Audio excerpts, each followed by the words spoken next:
Hello, friend. Welcome back. If you're finding us for the first time tonight, I'm so glad you're here. Go ahead and get comfortable. Shift your pillow, straighten your blanket. Let your shoulders drop away from your ears. There's no rush in this place. There never is.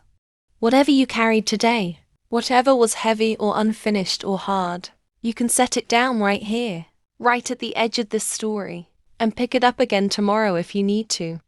But for now, just rest. Tonight I want to tell you about a man I know very well.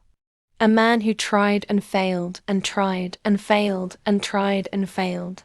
And then, quietly, without fanfare, without any dramatic turning point you could point to and say, there, that was the moment. He succeeded. Not in a way that made the news. Not in a way that anyone wrote a book about. But in a way that changed the shape of his life, and the lives of the people closest to him, permanently and for the better. That man is me. My name is Thomas. And this is my story. I grew up in a small city in western North Carolina, the kind of place that sits in a valley between mountain ridges, so that no matter which direction you look, there is always a blue-green line of hills against the sky. The mountains there are old. Some of the oldest in the world, I learned once, worn down by time until they're soft and rounded instead of sharp and jagged. I always liked that about them. There was something patient in their shape. Something that said, I have been here a very long time, and I am in no particular hurry. We lived in a neighborhood of older houses with small yards and mature trees. The kind of neighborhood that was built in the 50s and has been slowly, continuously inhabited and modified ever since. The sidewalks were uneven in places where tree roots had worked their way underneath. The houses were close together, but not uncomfortably so. People knew their neighbors, mostly. They waved, at least, and some of them did more than wave. Our house was a brick ranch with a covered porch along the front that my father had screened in himself at some point before I was born, which meant the screening had always had that slightly improvised quality of someone doing their best with limited carpentry experience. There was a porch swing on it that creaked gently whenever anyone sat in it, or whenever the wind came through, which it often did, rolling down off the mountains in the late afternoon. I spent a lot of my childhood on that porch, reading or doing nothing, listening to the neighborhood sounds, lawn mowers and distant radios and the specific birds that lived in the oak tree in the front yard and had opinions about everything. My parents were ordinary people in the best sense of that word. My father worked for the city's water department, which meant he spent his days making sure something essential and invisible worked correctly. And he did this with a quiet conscientiousness that I have only come to fully appreciate as an adult. My mother worked part-time at a pediatric dentist's office, keeping the schedule and answering the phone, and she was extraordinarily good at the particular skill of making children feel less afraid of where they were. She had a voice for it, calm and warm, with a steadiness underneath that told you without saying so that everything was going to be fine. I had one sibling, a younger sister named Elaine, who was 3 years behind me, and who I had a running, low-level, affectionate argument with for most of our childhoods and a genuine friendship with from our 20s onward. She was sharper than me in most ways and has known it for as long as I can remember, and this never bothered either of us particularly.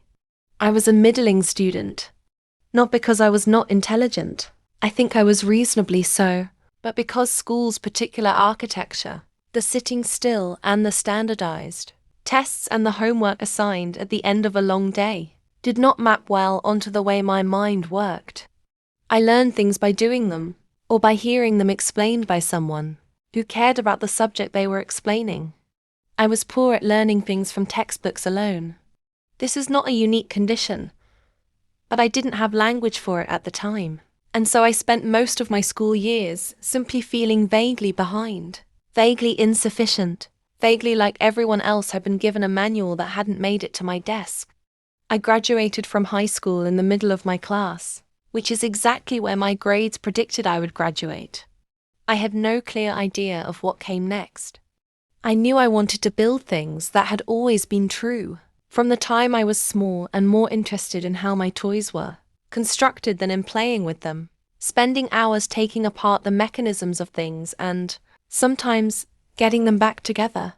My father had a workshop in the garage, and I had grown up in and around it, learning the names of tools, learning the properties of different woods, learning how a joint should fit together, and why it matters when it doesn't. I wanted to build things. What I did not know was how to make that want into a livelihood. After high school, I worked for 2 years doing odd jobs, helping a local contractor, working at a lumber yard, spending one memorable winter helping an older man named Haskell restore a Victorian house on the edge of town that he had bought for almost nothing because of the amount of work it needed. Haskell was in his early 60s, deliberate and precise, and he taught me things during that winter that no classroom could have. The way plaster behaves, the logic of old-growth wood, the patience required to restore something carefully instead of just replacing it. It was Haskell who first said to me, one cold February afternoon when we were working side by side, sanding window frames, "You have a feel for this, Thomas. You should make something of it." I had heard variations of this before. People saying I was good with my hands, that I should do something with that. But Haskell said it in a particular way, with a weight and a precision that made me take it seriously. He was not a man who said things carelessly. He had looked at my work for months, evaluated it honestly, and delivered this assessment the way he delivered all his assessments, without decoration, from a place of genuine knowledge. I decided to try to start a business, a small woodworking and finish carpentry operation, specializing in custom cabinetry and built-ins. The kind of work where the craftsmanship shows, where the thing you make becomes part of a house, permanently, and you can drive by that house for the rest of your life and know that you are in there somewhere, in the wood and the joinery. This was the beginning of what I came to think of, later, as the first attempt. I was 23 when I started the first attempt. I had saved a little money, and borrowed a little from my parents. Not much. They didn't have much, and I bought used equipment and set up in a rented space in an industrial part of town, a unit in a building that also housed a small auto body shop and a guy who made custom motorcycle parts. The building smelled permanently of metal shavings and primer and, very faintly, of the coffee that someone always seemed to be making in the break room near the entrance. I had business cards printed. I put a small ad in the local paper and a listing on an early version of an internet directory that was popular at the time. I told everyone I knew. The first jobs came in slowly, then a little faster. Small things at first. A bookshelf, some trim work, a bathroom vanity for a woman who had seen my ad. I was good at the work itself. That part was never the problem.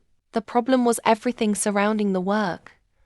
The quoting, the billing, the scheduling, the purchasing of materials at the right time and in the right amounts, the following up with customers who hadn't paid, the managing of more than one job at once without losing track of where any of it stood.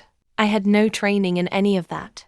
I had thought that being good at the work would be enough, and I have since spoken to enough people who have started small businesses to know that this is the most common and most forgivable mistake you can make. Believing that competence at the thing is the same as competence at running a business around the thing. They are related skills, but they are not the same skill, and the distance between them is where most small businesses quietly come apart.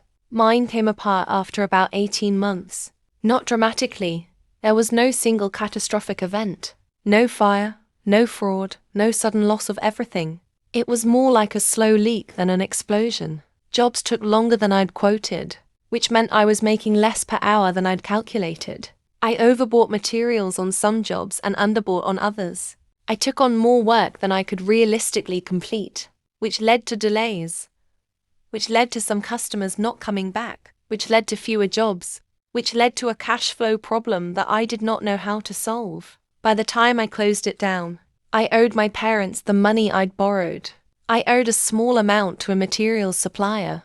and I had nothing in my bank account to speak of. I moved back into my childhood bedroom at 24, which is an experience I do not recommend to anyone who places any value on their sense of self. And I worked for the contractor again for a while, just to have income. And I tried to figure out what had gone wrong and what to do next. This is, I should say, where the story could have ended. Plenty of stories like mine end here. The failure is real. The debt is real. The embarrassment is real. And the combination of those things is enough to convince a lot of people that the trying was a mistake, that the dream was too large or too specific, or that it simply belonged to someone else. Some other person with more natural aptitude for business, more money behind them, more of whatever the thing was that they seemed to lack. I almost convinced myself of exactly that.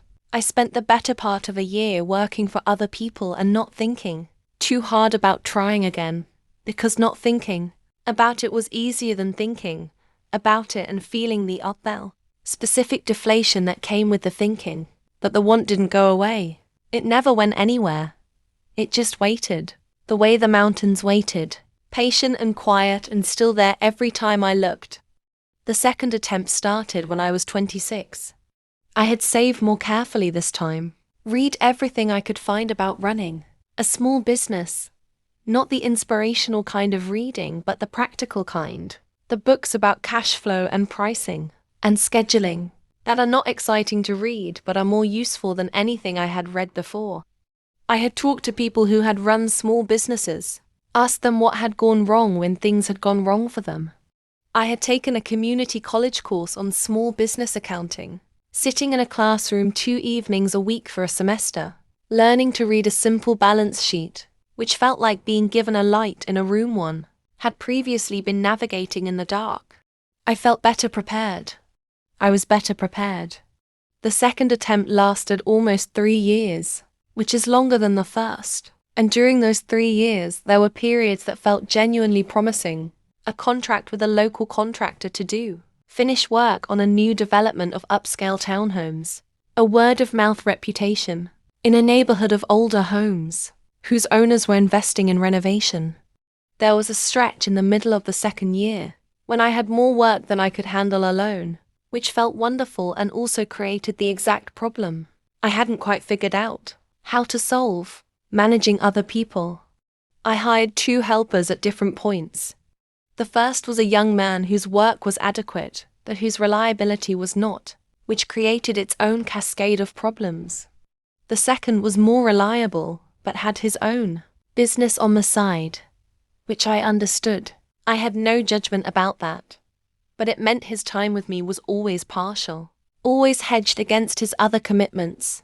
Managing people was harder than managing wood. Wood behaved according to consistent physical laws. People were more variable. The third year, things began to slow. A larger company moved into the area and began bidding aggressively on the kinds of jobs I had been getting. They had more equipment and more people and could complete work faster. And some customers chose speed over craft, which is their right and which I could not argue with. I lost the townhome contract. I lost a few other steady sources of work. The cash flow problem returned, familiar and patient, and this time I saw it coming earlier and still could not stop it. I closed the second attempt when I was 29. Somewhat more gracefully than the first. Less debt, a cleaner accounting of what had happened and why. But the emotional cost was different this time. The first failure had been painful in the direct, physical way of running into a wall.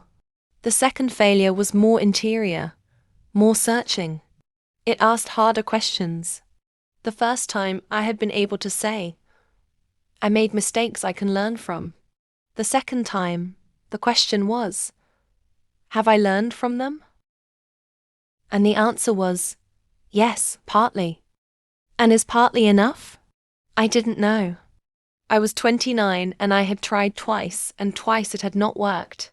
And I did not know whether I was a person who was going to try again. I need to tell you about the period between the second and third attempt, because it was not nothing. It was, in some ways, the most important part of the whole story. I was living in a small apartment by then, on the second floor of a converted house a few blocks from where I'd grown up. The apartment was modest: a kitchen, a living room, a bedroom, a bathroom with a window that faced a neighbor's roof. But it was mine in the way that a rented space can be yours, when you have made it your own in small ways. I had built a bookshelf for the living room wall. I had put up good curtains. I had a kitchen table I had found at an estate sale and refinished myself, which was solid oak, and would outlast almost anything I could have bought new. I took a job working for a furniture restoration company, not making things from scratch, but bringing damaged and old things back to usefulness. It was skilled work and I was good at it, and it paid a steady salary with no business risk attached to it, which felt, in those months, like an enormous relief. The relief was real, and I let myself feel it without guilt. The company was run by a woman named Louise, who was in her late 50s, and had been in the furniture business for 30 years in various capacities. She was direct and exacting and fair, and she had a low tolerance for shortcuts, but a high tolerance for honest mistakes, which meant she was a good person to work for if you were genuinely trying. She paid attention to quality in a way that I respected.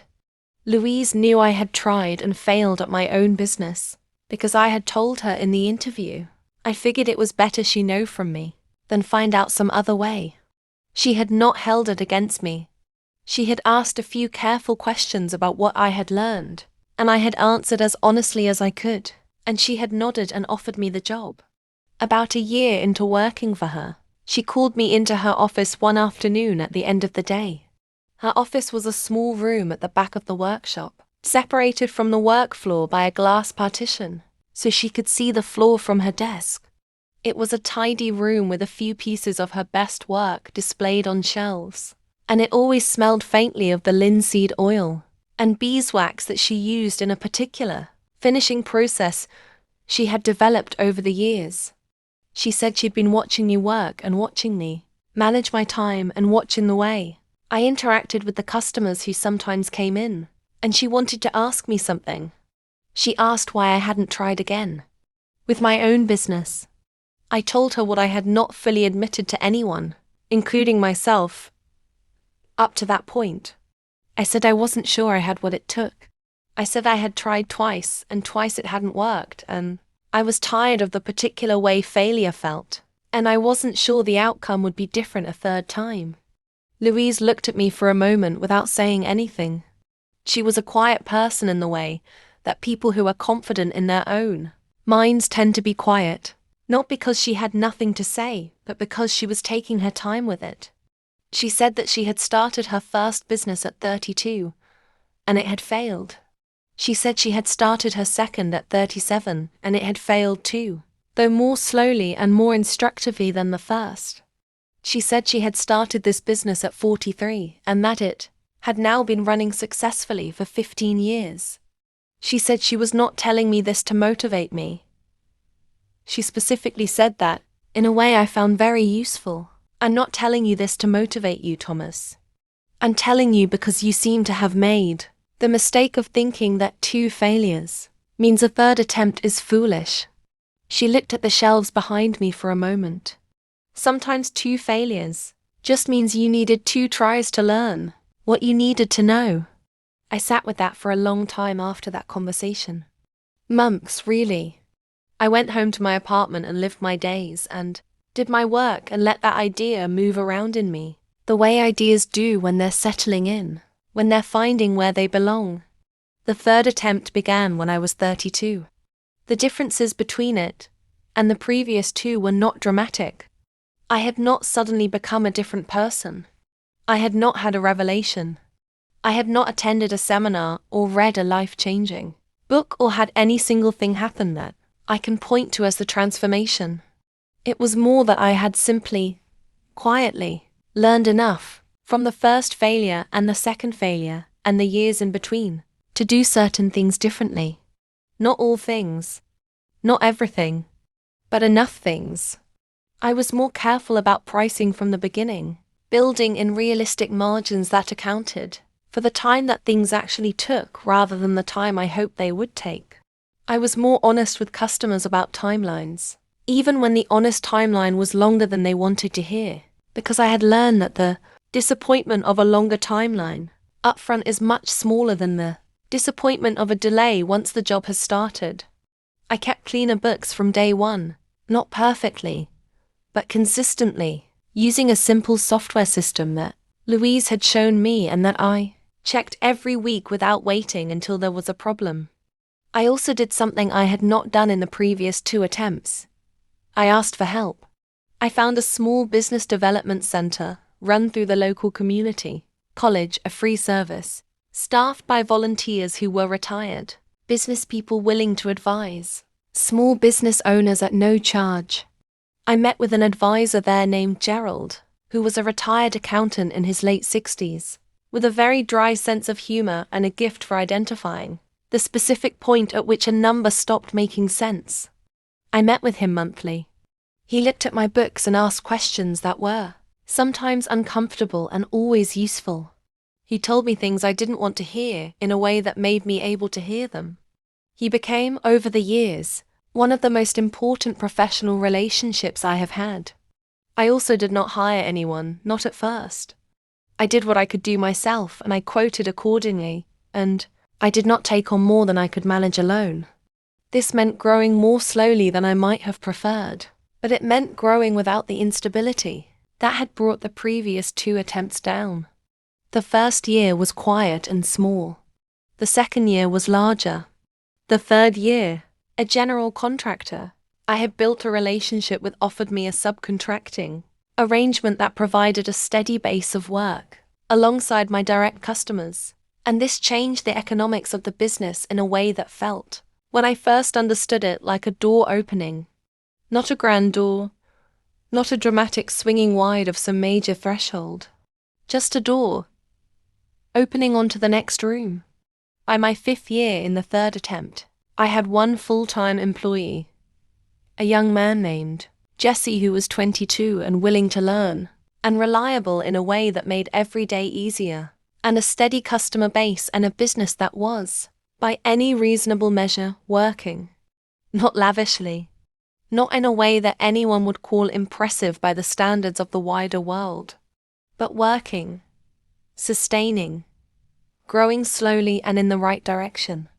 I remember a specific evening in the 5th year of the 3rd attempt.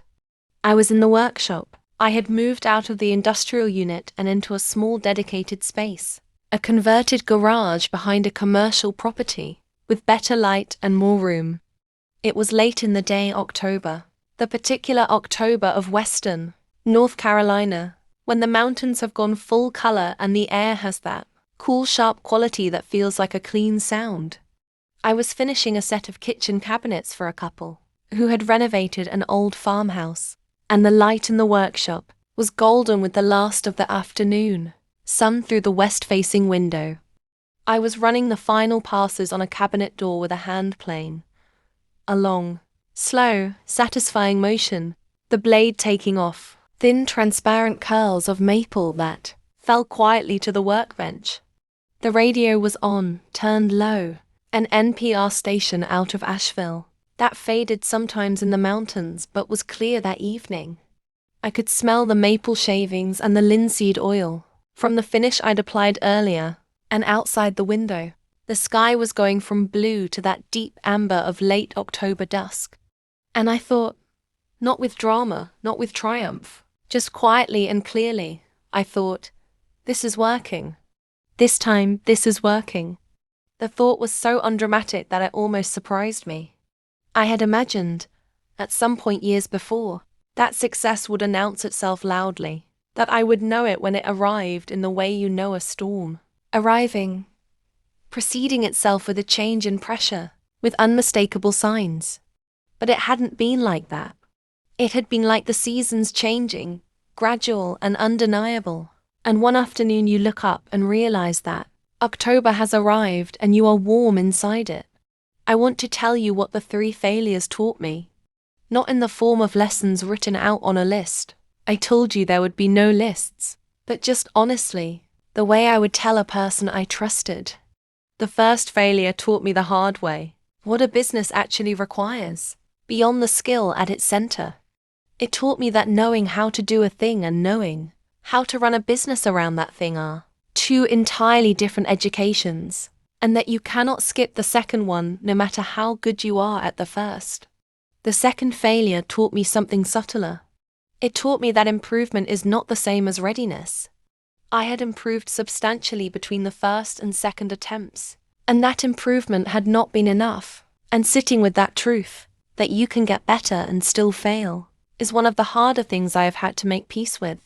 Because the implication of it is that failure is not always a punishment for ignorance or carelessness. Sometimes it is just the cost of learning, and learning takes as long as it takes. The third failure. Because there was a third failure of a kind, not the failure of the business, but a sustained period in the third attempts. Early years when nothing was certain and everything felt precarious taught me about patience, about staying in something past the point where leaving would be easy, about the specific discipline of continuing to do the right small things on days when the right small things don't feel like they're adding up to anything, trusting in a process you can't yet see the result of. But underneath all of those specific teachings, there was something more fundamental, something I didn't have a word for a long time and eventually found one for, in a conversation with my father. I was home for Christmas in the early years of the third attempt, sitting in the kitchen with my father while my mother and Elaine were in the living room watching something. It was late, and we were both a little tired, and we were not talking about anything in particular, just being present in the same warm room together. And my father said, out of a comfortable silence, "I've been thinking about what you've been doing with this business." Trying again, I said something non-committal, because I was never entirely comfortable talking to my father about the business, not because he was unkind about it, but because I had failed in front of him twice, and that had its own texture of difficulty. He was quiet for a moment, and then he said something that I've turned over in my mind ever since. He said, "I've always thought the thing about you, Thomas, is that you are not afraid of the next day. Even when you've had a bad one." I looked at him. I wasn't sure what he meant. He said, "A lot of people, when something goes wrong, they start dreading the next thing. They start waiting for the next bad news, the next failure.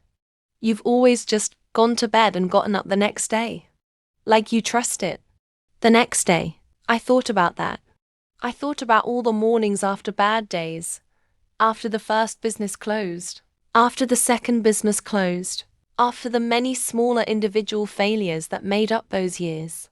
And I realized he was right, that there was something in me that had, without my quite knowing it, kept a faith in next days, that had not extrapolated from yesterday's failure to tomorrow's, that had simply almost involuntarily kept going.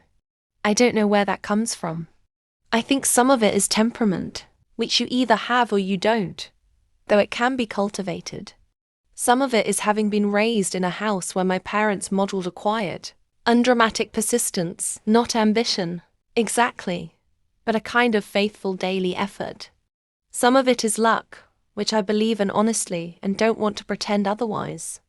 But whatever its source, that is what I would name, if I had to name the thing that made the difference. Not the business knowledge, though that mattered. Not the advice from Louise or Gerald or anyone else, though that mattered too. Not the specific practical improvements between attempts. It was the going to bed and getting up the next day. The trust in next days. The refusal to let failure be the final word, not through any great act of will or courage, but through a simpler, quieter thing. Just continuing. Jesse has been with the business for 6 years now. He is 28 and has grown into a genuinely skilled finish carpenter, and watching him develop has been one of the unexpected gifts of the whole long journey, that in building something of my own, I have also helped someone else build something of themselves. He has talked to me about starting his own business someday, and I have told him everything I know, including the part about failing. The farmhouse where I installed those maple kitchen cabinets in October of the 5th year is on a road I drive down sometimes. I can see the house from the road, a white farmhouse with a red barn behind it, and the mountain ridge behind that. Somewhere inside it, those cabinets are still in use. People putting dishes in them and taking dishes out. The hinges opening and closing through the seasons. The maple probably deepening slightly in color over time the way maple does. I am in that house, in the quiet permanent way that a craftsman is present in well-made things. I think about the word success sometimes and how strange it is, how imprecise. The business is successful in the practical sense. It makes money, it is stable, it provides me and Jessie with a livelihood and will for the foreseeable future. That was not the only thing I was trying to build. I understand now. I was trying to build a self I could respect. A self that had tried the thing it believed in, and had not quit when quitting would have been easier. Whether or not the business had ever worked, that attempt and its continuation would have meant something. I am 41 years old now. The screened porch of my parents' house still creaks when the wind comes, off the mountains. My mother still has her calming voice. My father still works in his garage on evenings and weekends, slower than he used to be, more careful, no less precise. Elaine has 3 kids and a house 20 minutes away, and we have dinner together most Sundays, which I never anticipated, when we were children having our low-level, affectionate arguments. My life is not large. I mean that in the most neutral way. It does not occupy a large stage. It does not affect a large number of people. It does not generate the kind of story that gets told in magazines. But it is full in the way that matters. It is full of good work done carefully. Full of the smell of wood shavings and linseed oil and October air. Full of next days, kept faith with, one after another. I would do it all again, including the failures. I want to be honest about that, because I think it's easy to say that and not mean it, to perform a kind of retroactive gratitude for hard things that you don't actually feel. But I mean it when I say it, as literally as I know how to mean anything. The failures were not detours from the path. They were the path. They were where I learned everything I needed to learn to get where I am, and there was no shortcut, and I would not have taken one even if it had existed. So friend, as you lie there in the softness of tonight, I want to offer you something from this story. Not advice. You didn't ask for advice and I'm not qualified to give it to you specifically. Just a thought, held lightly, which you can take or leave as you like. If you are in the middle of a failure right now, or in the long difficult space between one attempt and the next, or at the beginning of something that feels fragile and uncertain and possibly foolish, I want you to know that the middle of the story always looks like this. It always looks like insufficient evidence. It always feels like the outcome is unclear, because it is unclear, because you are still in it. The only place where the path looks clean and logical and navigable is from the other end, looking back. From inside it, it always looks like what you are in right now. And what you are in right now is okay. The uncertainty is okay. The not knowing yet is okay. The going to sleep without a resolution is one of the most ordinary and most necessary things a person can do, and you are doing it right now. And that is not giving up. That is just resting. That is just restoring yourself for the next day, which is coming regardless, which is patient and indifferent to your doubts about it, which will arrive in the morning, with its own light and its own particular weather and its own set of small possible things. Trust the next day, friend. That's what I want to leave you with, as gently as I know how. Just trust it, not with certainty. Certainty is too much to ask and too brittle to be useful anyway. Just with the basic faith of someone who has been to sleep before and woken up before and found that the waking was, on balance, worth it. The mountains are out there in the dark tonight.